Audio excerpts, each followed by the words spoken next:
Welcome back to the deep dive. Have you ever found yourself, searching for something around your home, or maybe you're out and about wondering where the nearest coffee shop is, and then you think, how do I even ask that in English? Oh, that's exactly what we're here for. We take your learning materials and turn them into clear, actionable insights. Last time we dove deep into Chapter 1 of the New York English course, second edition, focusing on the verb to be and those essential introductions. And today, we're building right on that foundation, moving into Chapter 2 of the same course. This chapter is all about helping you orient yourself. Ask about locations and really understand where everything is. It's incredibly practical for everyday life, Taylor, whether you're at home or exploring a new city. Exactly. So our mission for this deep dive is to pull out the most useful nuggets from Chapter 2.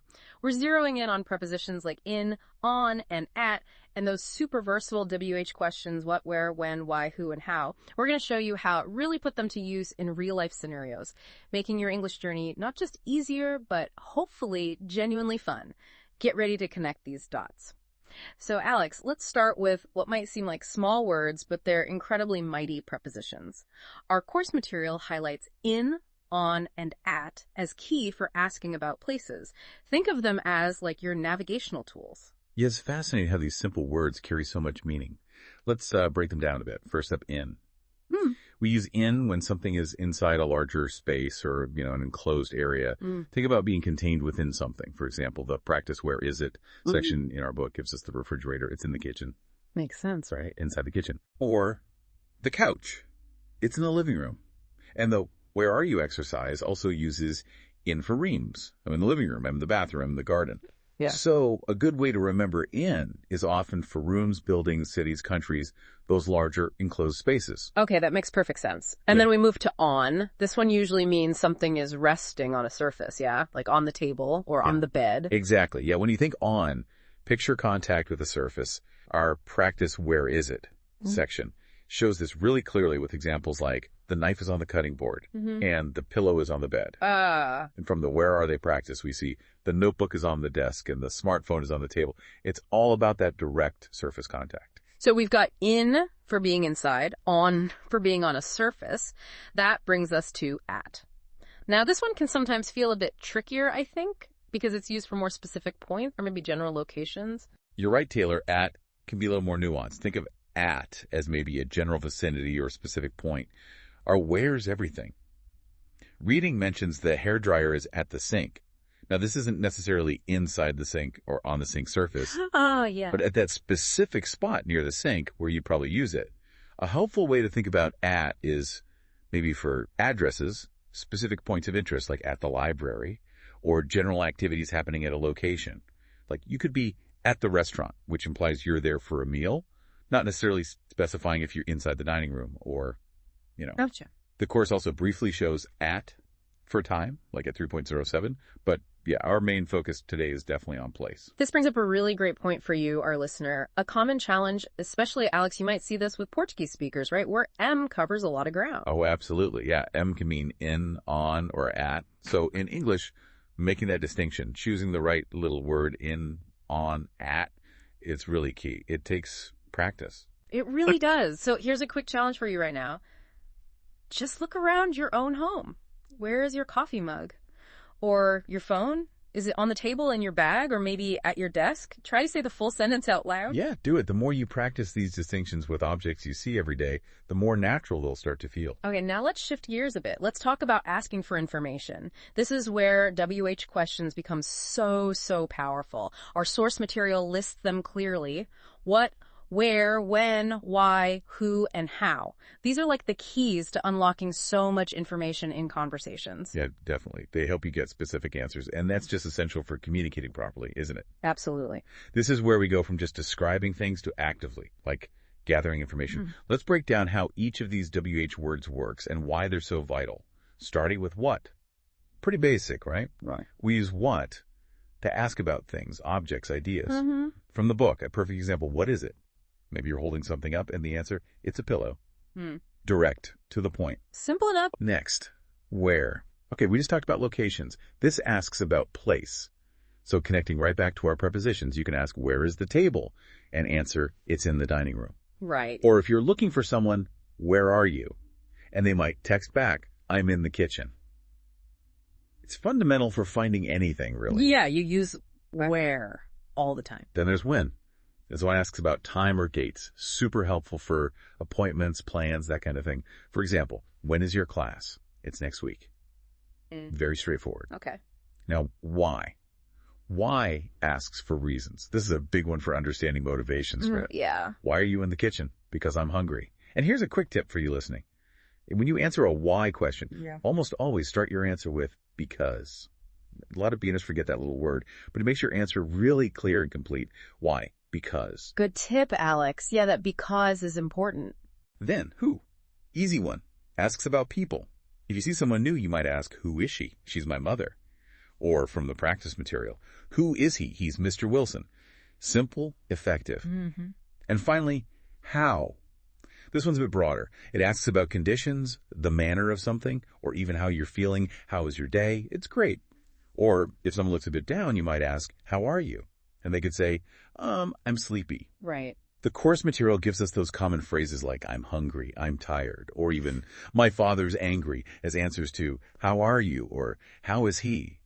They're great starting points for describing simple feelings or states. That's a perfect overview, and you can really see how powerful these little words are. Think about it. If you just say, I'm tired, okay, that's one piece of info. But then a friend can follow up with, why are you tired? Using why, or maybe, how are you feeling? Using how. And suddenly you're having a much richer conversation, sharing more details. These questions just open up so many dialogue possibilities. Absolutely, Taylor. And the beauty of Chapter 2 is that it immediately shows you these tools in action. That how's your day? Exercise, for example. It seems really simple, but it teaches you to express those basic needs and feelings that are just part of daily interactions. Mastering I'm tired or I'm hungry might seem small, but they are crucial for genuinely communicating your state to someone else. Yeah, totally. All right, so let's put all these threads together now. Chapter 2 includes some really fantastic reading sections. They're like mini stories. Yeah. And they demonstrate exactly how these grammar points, the prepositions, the WH questions work together in like dynamic, real-world situations. It takes the theory and grounds it. One of the most engaging sections, I think, is called Solve the Mystery. It's this fun little detective story. Detective Watson is trying to find Lady Dorothea's missing cat. Huh. Okay. And this story perfectly illustrates how WH questions are your go-to tools for gathering information and solving problems, even fictional ones. You see Watson asking things like, what is the crime? You know, the cat's disappearing. Wait. Where does the crime happen? At the mansion. And as you follow the clues, like the butler's hurt face and maybe he needs money, you might even piece together WHO is the criminal. The butler did it. Maybe. Yeah. And the story is also packed with prepositions used as clues. The milk is not in the refrigerator. The sleeping pills are not in the bathroom cabinet. It's like a little language puzzle wrapped in a mystery. That's a brilliant way to learn by actually solving something. Another section, Where's Everything, gives us an equally relatable scenario. The Brown family, packing for vacation. I mean, anyone who's ever prepared for a trip knows that universal question. Where is my passport, phone, wallet? Right. Oh, every single time. Yes. This section uses prepositions constantly to describe where things are. For instance, the passport is in the drawer in the basement. That's specific. Double in. Yeah. Or the phone charger is on the coffee table in the living room and the credit cards are on the desk in the bedroom. Even for the baby, David, the blanket and the pacifier are on the sofa in the living room. It's just a perfect snapshot of how we use these little words hundreds of times a day, probably without even noticing. This really resonates, doesn't it? Especially when you're in a hurry. You're constantly asking yourself, where are my keys? Is my wallet on the counter? This part of the course directly hits those immediate practical questions you'd have in English. It prepares you for those moments when you need to quickly find something or ask someone else where it is. Makes the learning immediately useful. And Chapter 2 doesn't just give you examples, it really encourages you, our listener, to practice. It's up to you. Activities are fantastic for this. For example, it asks you to draw your room and label the objects in it. I mean, that's an ideal way to immediately put in, on, at, and where is it, into action, describing your own space in English. Yes. It transforms abstract grammar into something personal. Exactly. And another activity is to draw a school and label the rooms. You can then practice saying things like, the library is next to the gym, or the classroom is on the second floor. Yeah. It makes learning super personal and highly practical. You connect the vocabulary and grammar directly to your own experiences, your own environments. And that's honestly one of the best ways to learn a new language. Totally agree. And wow, that brings us just about to the end of our deep dive into Chapter 2. Today, we've really explored these foundational building blocks for describing locations and asking for information, those crucial prepositions like in, on, and at, and the super versatile WH questions, what, where, when, why, who, and how. These are absolutely vital tools for building your basic English communication skills. Yeah. You now have the vocabulary to talk about common rooms, common objects, and maybe more importantly, the sentence structures to ask precise, powerful questions. This is really how you start understanding and, crucially, being understood in everyday chats. We've seen how these seemingly simple concepts get applied to solve mysteries, pack for trips, even just express your daily feelings and needs. Remember, understanding these basics isn't just about passing a grammar test. It's about unlocking so many real-life conversations for you. So what does this all mean for you right now listening?